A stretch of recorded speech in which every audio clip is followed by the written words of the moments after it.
Welcome back to Improvisationally Speaking. This is episode 17. I have a really special guest today that I'm super excited to bring to you. This is Celeste Headlee. Now, Celeste is an award-winning journalist who's appeared and anchored for NPR, PBS World, PRI, CNN, BBC, and a lot of other networks in really cool shows like The Takeaway, which is a PRI and WNYC production, Tell Me More, Talk of the Nation, All Things Considered, and Weekend Edition. Right now, she is the host of a daily talk show called On Second Thought, which is for Georgia Public Broadcasting based in Atlanta. She is a mentor and a managing editor for NPR's Next Generation Radio Project, which is a project that trains young reporters and editors in broadcasting. She has numerous awards for reporting from the Associated Press and the Society for Professional Journalists. She was selected twice to be a Getty Annenberg Journalism Fellow and was selected as a fellow with the Institute for Journalism and Natural Resources. She was also among the first fellows in reporting on Native stories and national Native news. On top of that, she is an author of a book that I recently got and read, and I really love it.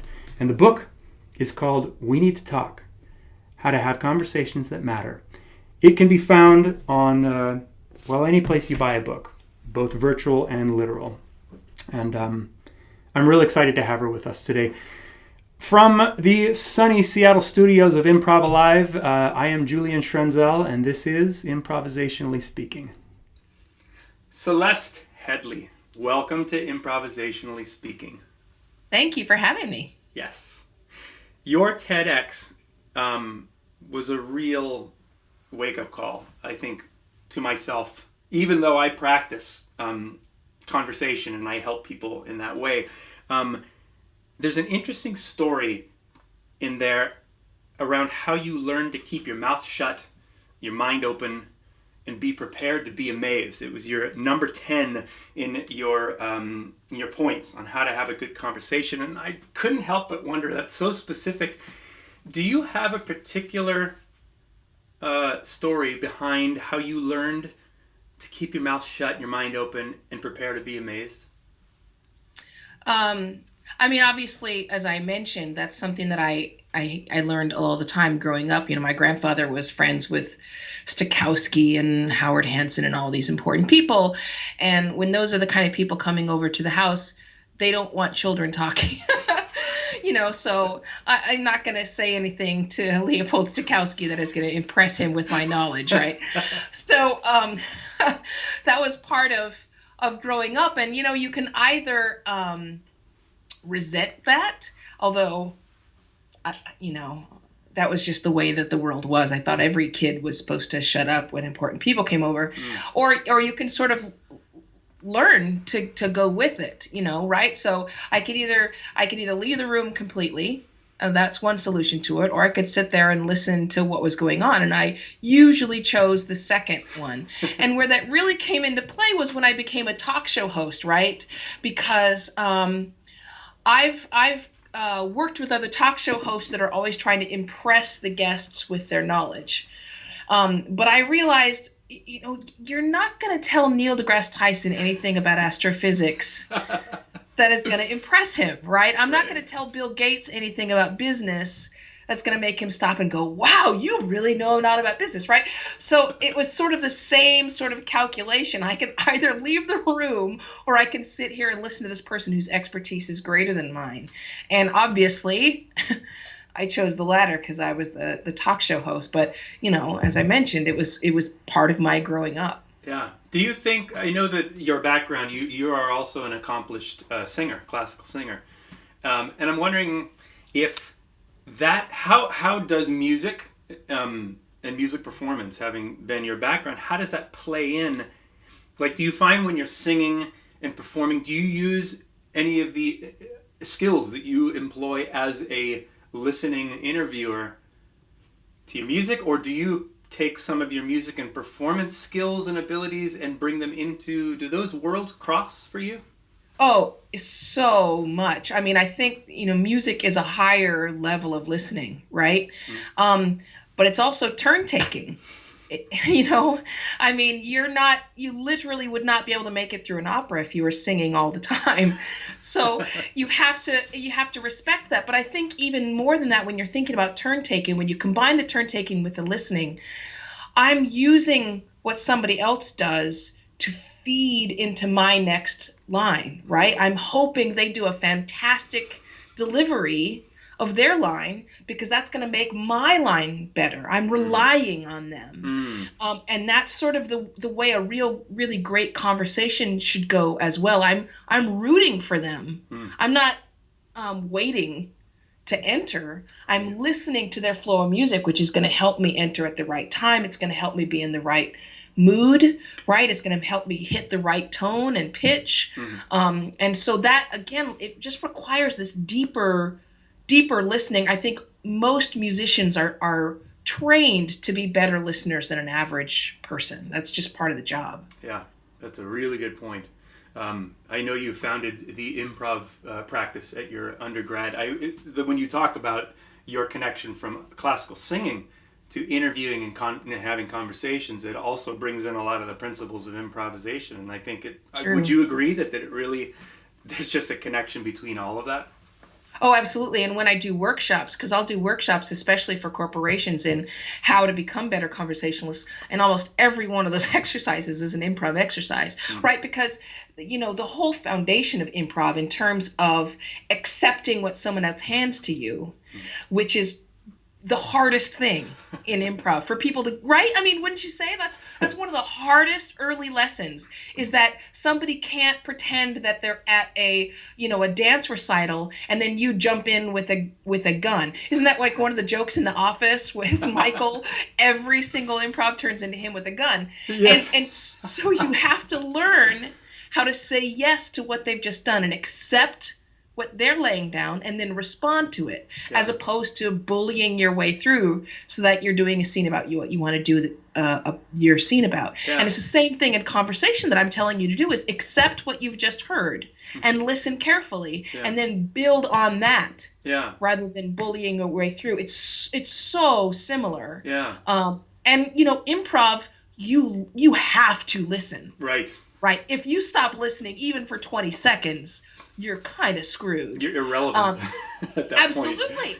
Yeah. I mean, improv is fantastic training for listening and for conversation. And again, turn taking too, right? Yeah. I mean, improv, at least in my personal experience, the thing that takes me away from that present moment, which is to turn my ears away from you and into myself, very often is the fact that I'm in front of an audience and that I really want to be good. And I think that this is a pretty common thing with actors or artists, is that we're worried about looking bad, so we try to plan, or we try to think about what we're doing, or be witty, or be smart, or be talented, or whatever. Whereas in conversation, you're not. I mean, unless you're interviewing, like I'm interviewing you, a tremendously talented interviewer. When you're talking to people in normal conversation, you don't have. It's not the nerves. What is it then, do you think, that stops people? Now, so I don't know if it's nerves, but we're always trying to be impressive, right? I mean, we want to be the one that tells that funny joke, that clever line, or we have that really great, this is one of the things I mentioned in the TEDx talk too, that prevents us from listening. You'll think of this really great story of your brush with celebrity, meeting whoever it was, Ellen DeGeneres or Barack Obama or something, and you stop listening because you're just waiting to tell your great story, right? And that whole purpose is to be impressive. It's to impress people. And it's the same thing when we lecture people. We're trying to impress them with our knowledge and how much we know. So I think at heart, it's kind of the same problem. Gotcha. Interesting. You teach people how to have conversation, and it's important to you enough. The concept's important for you to devote a large portion of your career and of your life. And I was wondering, does that come from a particular challenge for you? And I know you talk in your book. We Need to Talk, how to have conversations that matter, which I want to talk to you a little bit about really soon. But you talk about a lot of personal circumstances that really bring these points home to you, but you've really devoted a large portion of your career to teaching about how to have a good conversation? Does it come from a particular challenge in you, or does it come from you looking out and seeing how much it's not working in the world today? Yes. Yes to those things. I mean, I come from a pretty dysfunctional family, not like the cutesy, oh, my family's so dysfunctional, but like the serious dysfunction of a family, to where if I wanted supportive, loving conversation, I needed to leave my own home. So there's that family experience that then went into this lifeline of my job, depending on how good my conversation was. But then just realizing over the past 5 to 10 years, as I look around me, that it's not just political conversations, which we all know are just horrible, but that the lack of true conversation is contributing to the ruination of the world. Like, I truly believe that. I know it sounds funny, but I truly believe that a huge part of what's kind of making our world toxic at this point is the fact that we're not talking with one another. We're talking at one another. Interesting. That actually brings me to an interesting point. In your book, you cite an article from The Atlantic called "My Students Don't Know How to Have a Conversation" by Paul Barnwell. I'm wondering, do you feel optimistic or pessimistic about tech and children's ability to communicate? I think tech is the number one problem when it comes to conversation and communication. On the other hand, my TEDx talk has, I don't know, like 13 million views, and that's from all over the world. And a lot of those are from young people. And I have to feel like that may not have been the case 10 years ago, right? I feel as though part of the reason so many people are interested in this subject is because there's kind of a growing realization that something's wrong, that something's missing. And a desire, a sincere desire to figure out what it is and fix it. And I think that's relatively universal in terms of age anyway. I have just as many millennials, and what's the one after them? Generation Z is the ones after millennials. I have just as many of those who come to my book signings and want to hear me talk as I do baby boomers. So I think there is just a general realization that we're not talking with one another anymore, and that possibly it's the cell phones that are always in our hands. And so therefore, even though tech is a really, really tough problem, I do feel optimistic that if we recognize the problem now and we're willing to be honest about it, that we can fix it. Yeah. Do you think that means that it is simply a different direction than the advancement of technology? It seems to me that, it's just becoming more and more focused to the screen and away from the interpersonal communication, with the caveat that, I've been looking in my other career at ways to be able to bring my work to people without physically going to companies' places and working with them face to face. And while I fight it tooth and nail because I really do love that interpersonal connection, I think improv and improvisational and conversation lives in the face to face. There is some interesting prospect about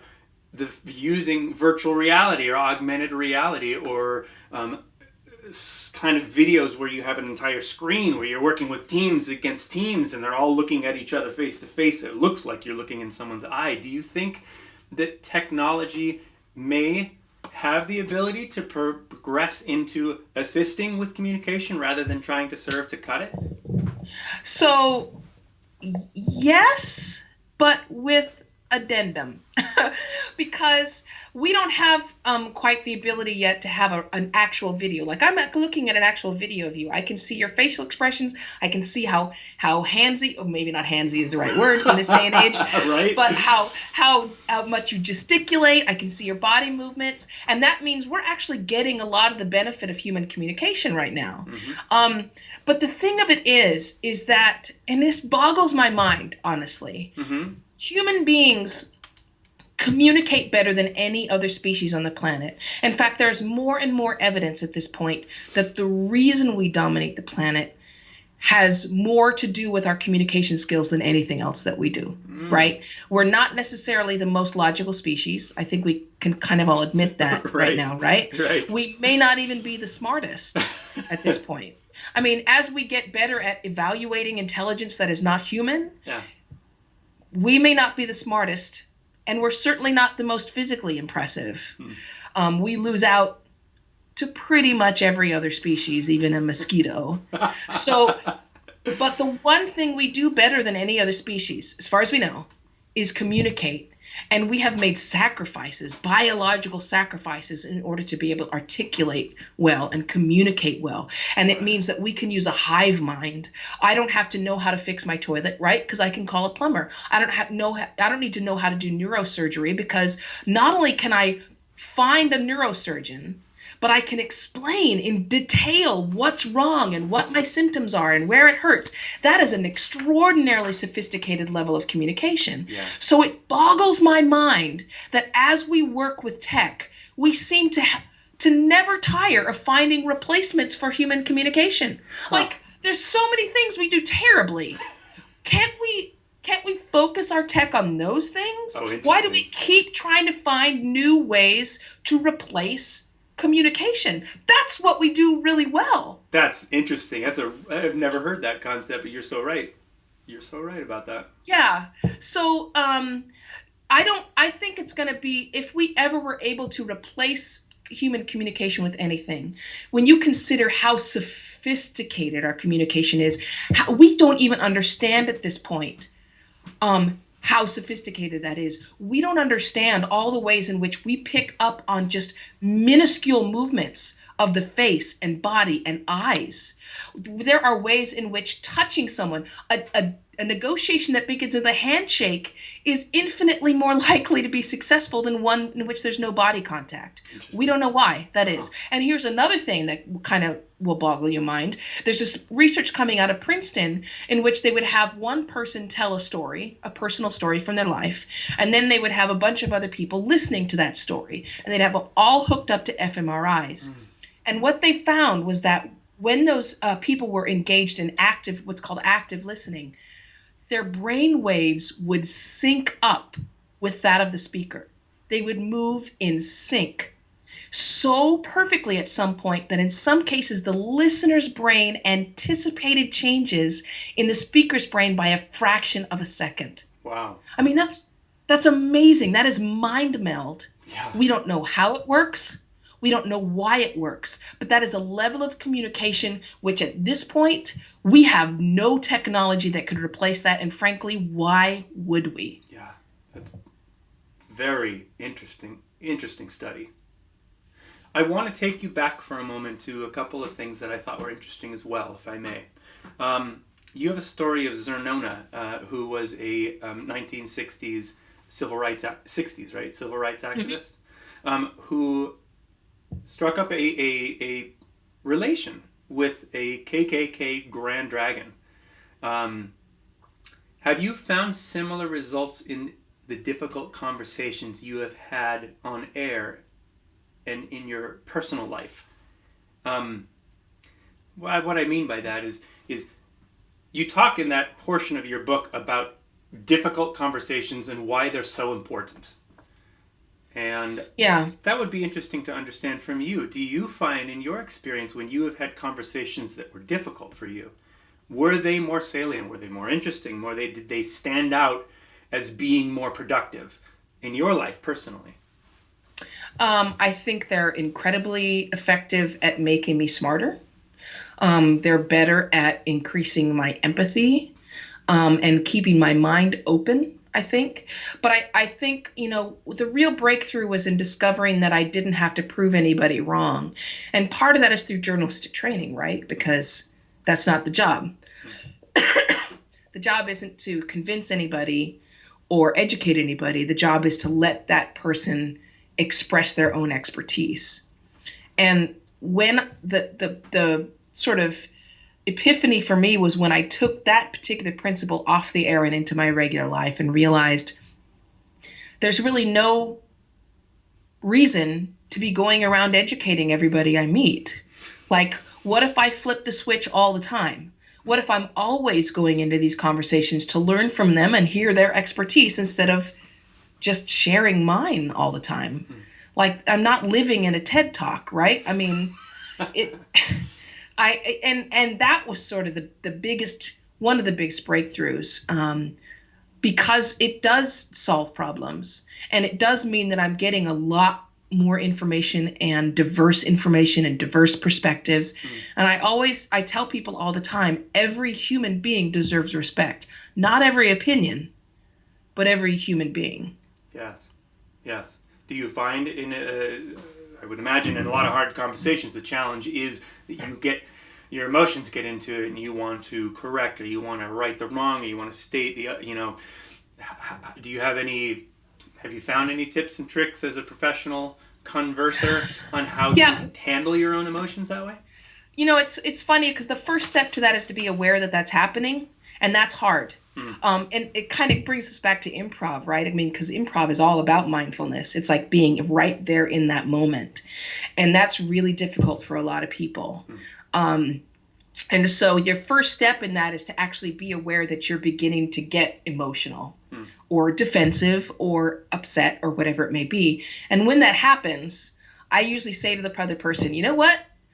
I'm getting defensive, and that's the worst version of me, and I'm going to say something I don't mean to say just because I'm all wound up. So let's put a pin in this for a minute and let me get back to a better version of Celeste, and we can talk. But I want to continue the conversation, but right now I'm not in the right place for that. Good. So I will, if I get too upset, I will. I'll take a breather. Good. In your book, Speaking of Difficult Conversations, I was wondering if you might read from chapter 5 of We Need to Talk. There's a section about let me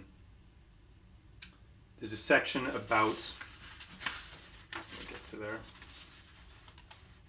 about showing respect in conversation. And it starts with my third suggestion. And I was wondering if you could read from there to the end point where it's the exercise benefits me, not the other person. Could I ask you to read that? Sure, of course. My third suggestion is to show respect at all times. In my opinion, respect is the cornerstone of any meaningful exchange of ideas, and a recent poll suggests that many people agree with me on that point. Just about all of those polled said being respectful is even more important in conversations than finding common ground. In order to show respect, you'll have to view the other person as a human being deserving of respect, and you'll need to find a way to empathize with them in spite of your disagreements. One way to do this is to assume that everyone is trying to bring about some kind of positive result in their lives. When you encounter someone you don't like or don't understand, try to identify what that goal is. You can practice your empathy skills by watching a video of a public figure you don't agree with. Watch a speech given by that person or an interview they've done, and focus on the person as someone trying to accomplish something they believe to be good. From their point of view, their end goal is positive and constructive. Try to imagine what that end goal is. Focus on their positive intentions. It's not easy, is it? But it's absolutely essential if you want to respect that person. Perhaps they've made different decisions than you have. Perhaps they've learned different lessons. But in their mind, they're doing their best. I try to practice my empathy skills in the car, which for me is very challenging. If someone cuts me, I'm from LA. If someone cuts me off or runs a red light, my first instinct is to assume, and sometimes say aloud, some very terrible things about their intelligence and their upbringing. But what I've tried to do lately is imagine why they're in such a hurry or why they're in such a bad mood. Instead of the expletives that I want to say, I'll think, she's probably had a bad day. Maybe she's just trying to get home to see her kid. As a parent, I can empathize. It doesn't really matter if my imagined scenario is true or if the person is just a terrible driver, because the point of the exercise is to train my mind to see others as individuals who face daily challenges that are equal to mine. The point is to get into the habit of viewing others as fallible human beings who are just trying to make it in a very difficult world. The exercise benefits me, not the other person. Thank you. Celeste, the thing that I get a question about oftentimes that's a challenge for me to answer. As an example, I worked with a facilities department with a local university around here on communication and how to work with each other. And we were talking about meetings. In this case, there's a lot of vitriol between the individuals within this group. There's a lot of headbutting and a lot of problems and anger that arise. And one of the things that this group deals with is issues of safety and security. So where one person might want to push forward with this, another person might see a problem where this could be illegal or this could literally harm or kill people. And so when they have conversations about it, and I was trying to illustrate the idea of, I want you to come into this understanding that you and this other person are coming from the right place. And your goal is all of you, your goal is to have your team, your department succeed. The response he gave is, I can go into a meeting and say, and let him go or try to empathize and all that. But when it all comes down to it, there's got to be a point where I'm going to say, no, can't do that. We have to do it a different way because it's a safety concern or because it's a legal concern. So he brought up the point, like, is it an exercise just to kind of practice empathy and keeping your mind open, or is it actually an applicable tool that you can use in a conversation in real life when you have a kind of a heady, kind of hitting confrontation with someone? And it is absolutely applicable. I mean, I use it constantly. And, you get a cheat in this exercise, right, when there's another person there, because I don't have to try to imagine what it is they're trying to do. I can just ask. So if someone's suggesting something and I'm like, my first instinct is to say, what kind of person does blah, blah, blah, blah, blah, or are you an idiot? No, I can ask, what's your goal? What are you trying to accomplish here? I can ask those questions that allow them to explain themselves, that allow them to lay out their thinking. There's so much just incredible sociological and neurological research on this point, but I can kind of boil it down to this, which is one of the best ways to negotiate with someone and even change their mind sometimes is to have them explain the effects of their opinions. Not just here's what I think we should do, but then say, that's interesting. What comes after that? Let's say we implement that. And then what?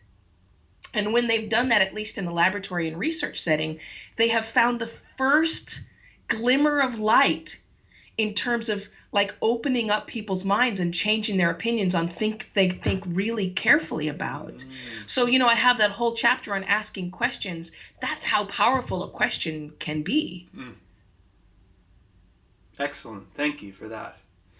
I want to take you up 35,000 feet because we're coming towards the end of our interview. And I wanted to ask you a question about what you want to leave as far as a legacy. You have a lot of different areas that you work. You interview as a professional interviewer, you are a speaker, you are a singer and musician.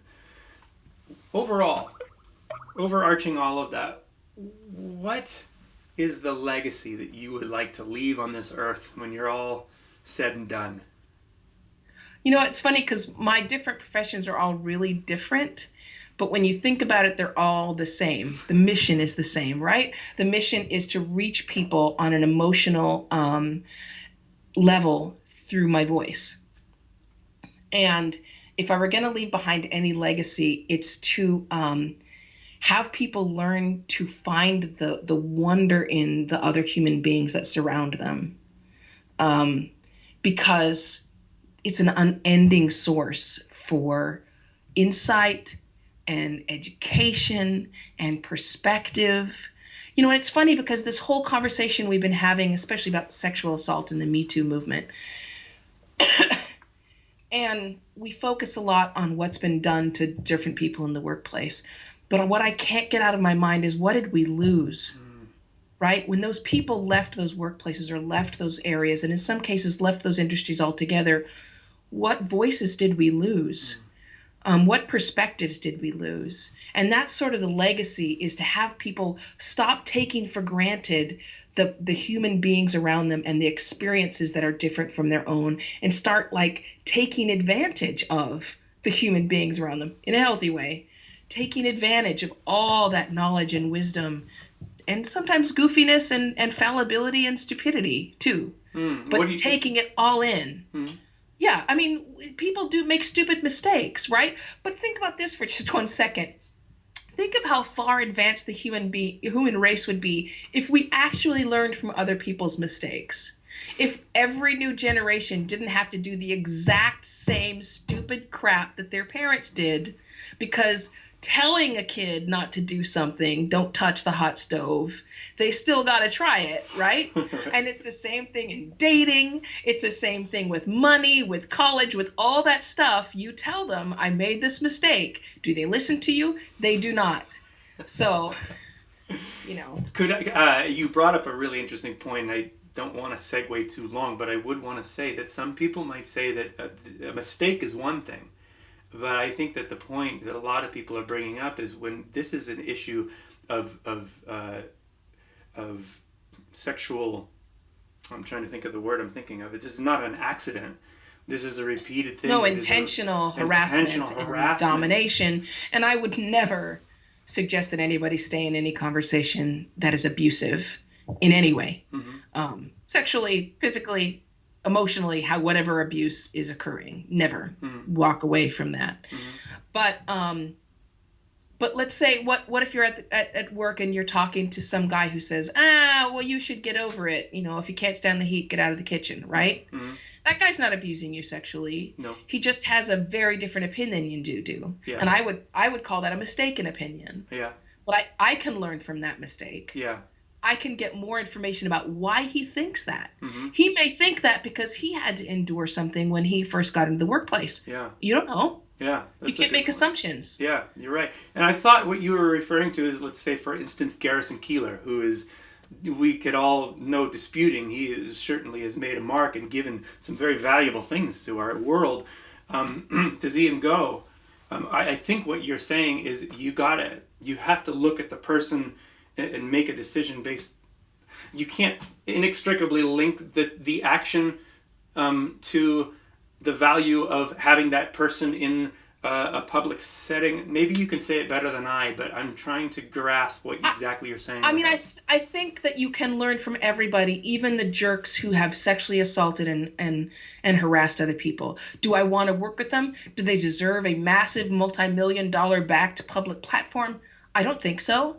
But I mean, you can still learn from them. You can go to a prison and sit down with a criminal and learn from that criminal. You can learn from other people's mistakes and judgments. You can learn from their mistakes and their failings and their fallings, and you can use that to make yourself a better person. There have been some terrible, terrible people who've done wonderful things. That doesn't mean we have to empower those people to do more terrible things.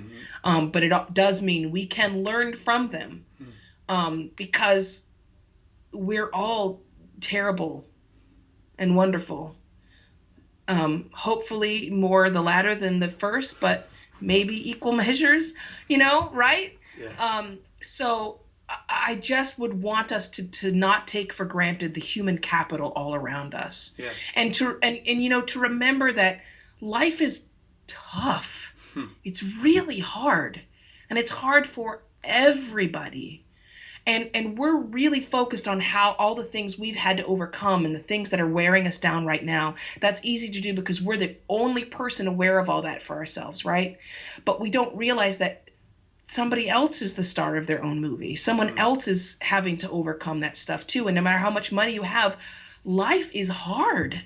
It's really hard. And so maybe we can kind of say, well, I don't agree with the solutions you've come up with. I wouldn't have made those same mistakes, but life is hard. And, I get it. On some level, I get it. Yeah. I'm not going to support you in abusing anybody else. I'm not going to empower you to do that, but it doesn't mean you should die, right? I mean, there's still something there of a human life and a human value. Thank you for that. Yes. I wanted to let people know about your book, and I wanted to ask you if someone was interested. We Need to Talk, How to Have Conversations That Matter by Celeste Headlee. Can be found pretty much, I know it can be found on Amazon because that's where I found it, but you can also probably find it at most bookstores as well. Is that correct? Oh, yeah. Tons of them. Barnes & Noble, Apple Store, Google Play. Oh, yeah. You can find it all over the place. An excellent book that has really good, solid advice on how immediately you might be able to start improving your conversations in your daily life. I've enjoyed it a lot. If someone was more interested in learning more about you, where would you direct them to? Just to my website, celesteheadlee.com. Celesteheadlee.com. Very good. Celeste, it's been just a pleasure today. I really appreciate you taking time to come on to Improvisationally Speaking. Thank you. I'm sorry I have a cold. I understand. Thanks for joining us today. Next episode, we have author, founder of Strauss Law Firm, and CEO of one of the most respected management firms in the entire country, Peter Strauss. From Improv Alive Studios in Seattle, Washington, this is Julian Schrenzel, and you're listening to Improvisationally Speaking. See you next time.